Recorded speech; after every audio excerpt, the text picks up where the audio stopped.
નમસ્કાર. આજે આપણે કુંડળીમાં જન્મલગ્ન કુંડળીનું વિશ્લેષણ કરતી વખતે કઈ કઈ બાબતો ધ્યાનમાં રાખવી તેના વિશે ચર્ચા કરીશું.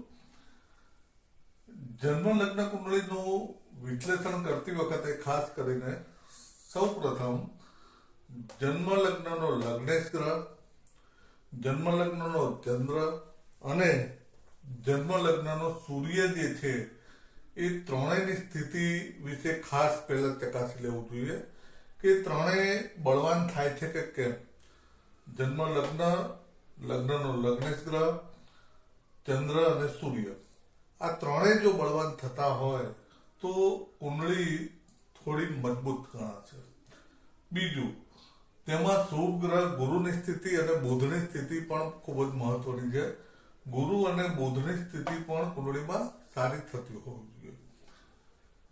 જન્મલગ્ન જો બળવાન થતું હોય તો વ્યક્તિના કર્મ કેવા હશે, તો 10મું સ્થાન ખૂબ જ મહત્વનું બની જાય છે.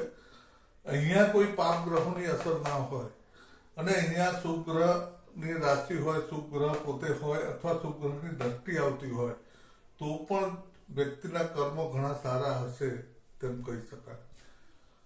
ભાગ્યનો રોલ પણ ખૂબ જ મહત્વનો છે કે કોઈ પણ કુંડળીનું વિશ્લેષણ કરતી વખતે સૌથી પહેલા ભાગ્ય ઉપર પણ નજર રાખવી જોઈએ કે ભાગ્યનો માલિક ક્યાંક 6, 8, 12 ખાડે તો નથી ને.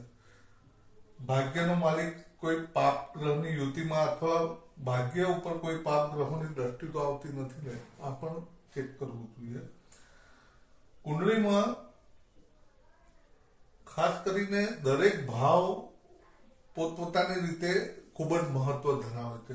12 ભાવ છે, એમાં દરેક ભાવ પોતપોતાની રીતે એનું મહત્વ હોય છે. જેમ કે આ 7મો ભાવ છે, તો 7મો ભાવ ભાગીદારી છે, દાંપત્ય જીવનનો છે, ઘણી બધી બાબતો છે. અહીંયા જાહેર જીવન છે. તો અહીંયા 7મા ભાવની જે બાબતો છે એમાં એમ કે ભાવ, ભાવેશ અને કારક, આ ત્રણેય વસ્તુ સૌ પહેલા જોવાતી હોય છે. સર્વાષ્ટક વર્ગના બિંદુઓ અહીંયા કેટલા પડે છે તે જોવાતા હોય છે. 7મા ભાવની મહાદશા કુંડળીમાં ક્યારે આવી રહી છે તે પણ જોવાતું હોય છે. એટલે કે 7મો ભાવ બળવાન થાય છે કે કેમ, 7મા ભાવનો સમય આવી રહ્યો છે કે કેમ, તો એ રીતે કુંડળીમાં દરેક ભાવનું મૂલ્યાંકન થાય છે. કે જેમ કે આપણે કોઈ વ્યક્તિને બિઝનેસ કરવો છે તો બિઝનેસ ભાવનો માલિક, એનો ભાવ, ભાવેશ અને કારક, એટલે કે ભાવ મજબૂત થાય છે. કોઈ બે સાઈડ પાપ ગ્રહો નથી પડ્યા તે ચેક થાય. અહીંયા પાપ કળતરીમાં કહેવાય, બંને બાજુ પાપ ગ્રહો આવતા હોય તો. અને 10મો ભાવ, એનો માલિક જે ગ્રહ છે એ પણ કેન્દ્ર ત્રિકોણમાં સારી પોઝિશનમાં આ ભાવ ઉપર દ્રષ્ટિ કરતો હોય તે રીતે, અથવા આ ભાવના સ્વામી ઉપર ગુરુ જેવા શુભ ગ્રહોની દ્રષ્ટિ હોય, ગુરુ, શુક્ર, બુધ, તો ચોક્કસ આ ભાવનો સ્વામી પણ બળવાન થાય. આ ભાવનો સ્વામી જો મજબૂત થઈ જતો હોય અને તેની મહાદશા આવતી હોય તો ચોક્કસ એ વ્યક્તિ બિઝનેસમાં ગ્રોથ કરશે. મહાદશામાં પણ અંતરદશા સપોર્ટ કરતી આવતી હોય ત્યારે ખૂબ જ વધારે સારો સમય ગણાય છે. તો આ રીતે કુંડળીનું વિશ્લેષણ થાય છે કે દરેક ભાવની અંદર સર્વાષ્ટક વર્ગના બિંદુઓ પણ હોય છે.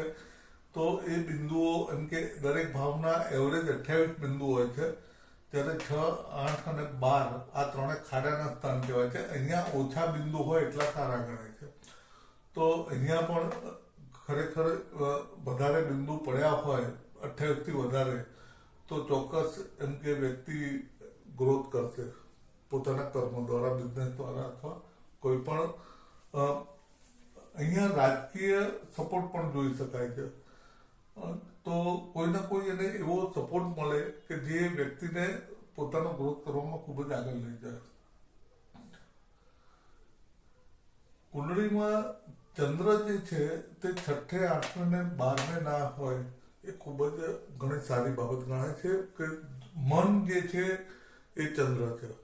જો ચંદ્ર 6, 8 અને 12 હશે અથવા સૂર્યની સ્થિતિ પણ એ રીતે હોય અને જો કુંડળીમાં લગ્નેશ પણ નબળો પડતો હોય તો તેવી વ્યક્તિને ખૂબ જ સંઘર્ષ કરવો પડે છે લાઈફમાં.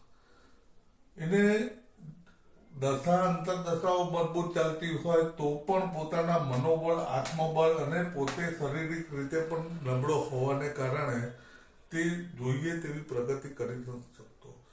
ભલે કોઈ ભાવની મહાદશા સારી આવતી હોય છતાં પણ સારા ગ્રહની દશામાં પણ તેનું જીવન સાધારણ ચાલતું હોય છે. તો આવું પણ જોવામાં આવે છે. તો ખાસ કરીને સૂર્ય, ચંદ્ર, લગ્નેશ આ બધા ગ્રહોનું વિશ્લેષણ, ભાવનું વિશ્લેષણ, ગોચર આવે સમયે ગુરુ અને શનિ અને રાહુ કેતુનું ગોચર પણ મહત્વનું હોય છે. કે ગુરુ શુભતા આપે છે, શનિ જે ભાવમાંથી ચાલતો હોય એ ભાવની બાબતો અથવા જ્યાં જ્યાં દ્રષ્ટિ કરતો હોય છે